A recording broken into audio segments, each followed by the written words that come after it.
Bonjour et bienvenue pour ce rendez-vous hebdomadaire de décryptage de l'actualité économique et géopolitique en mode affranchi.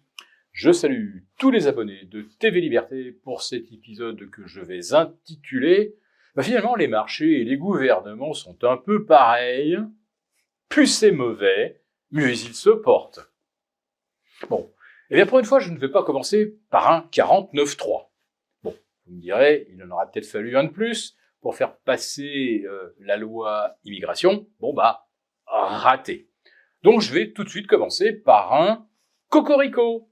Eh oui, le CAC 40 bat un record historique. Alors vous allez me dire, quoi ils ne nous l'ont pas dit aux 20h. Oui, en fait, je vous parle, moi, du CAC 40 Global Return, dont le mode de calcul est le même que le DAX. Le DAX qui caracole de record en record depuis le 1er décembre dernier, alors que l'économie allemande est en récession et que rien ne va s'arranger en 2024. Alors vous me direz, comment un tel exploit est-il possible? Comment peut-on avoir un CAC 40 à 22 900 points et avec une performance annuelle qui dépasse maintenant les 20%. Eh bien, ces performances, on les doit uniquement aux anticipations de baisse de taux. Est-ce que cela va nous sauver? En fait, quand on regarde depuis 1990, les 4 précédentes récessions majeures, lorsque les taux ont commencé à baisser, c'est là que les ennuis pour les marchés ont vraiment démarré. Et oui, quand les banques centrales baissent les taux, c'est que vraiment l'économie ne va pas bien. Bon, il se trouve qu'elle ne va déjà pas bien, avec une France qui est en récession, certes marginale, moins 0,1, l'Allemagne, moins 0,1, et idem en Europe. Mais on observe une baisse tendancielle irréversible pour l'instant de la consommation. On aura beau nous dire que l'inflation recule, non, elle ne recule pas, j'insiste, c'est juste que son rythme de progression s'est ralenti. Mais par rapport à avril 2021, le coût de l'alimentaire a bondi de 25%. Le coût de l'électricité qui ruine 90% des ménages français, ce coût a augmenté de plus de 50 voire 60%. Les consommateurs, donc, ne sont plus là. Et les acheteurs de logements ou les investisseurs locatifs ne sont plus là non plus.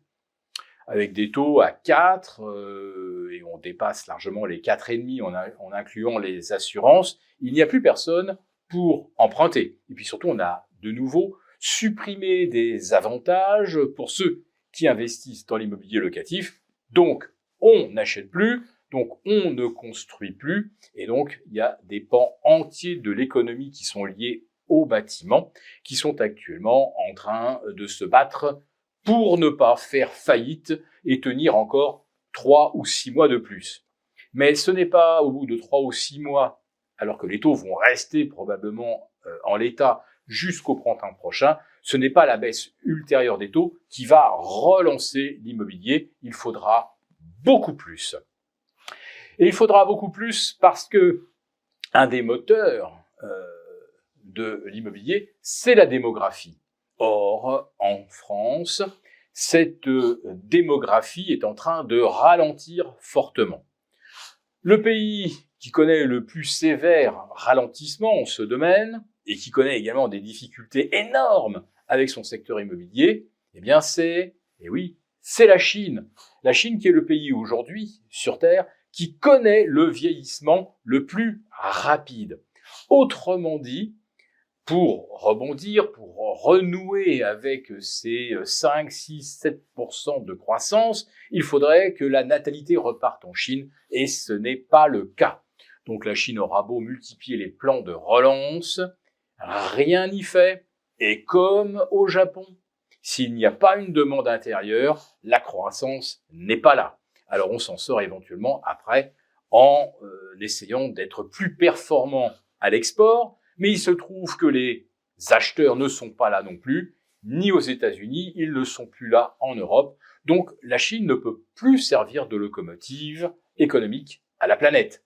Et dans ces conditions, quand on nous dit que le CAC 40, oui, ça dépasse de très très loin les frontières de la France ou de l'Europe, regardons quels sont les principaux partenaires hors de l'Europe, quelle est leur santé économique, et vous découvrez qu'avec la Chine et les États-Unis, dont la croissance va être probablement divisée par 3 ou 4 d'ici le printemps 2024, eh bien, ça illustre ce que je te disais, plus ça va aller mal, plus les marchés aiment ça et s'accrochent à la seule promesse de baisse de taux qui sont, je les répète, la preuve qu'on rentre dans le dur question conjoncture. Pour vous remercier de votre fidélité, vous pouvez télécharger gratuitement, en suivant le lien ci-dessous, un guide complet sur l'achat d'or physique qui représente un investissement de choix en période économique incertaine et surtout d'inflation. N'oublions pas que depuis un an, l'or a gagné 12%. Merci et à bientôt.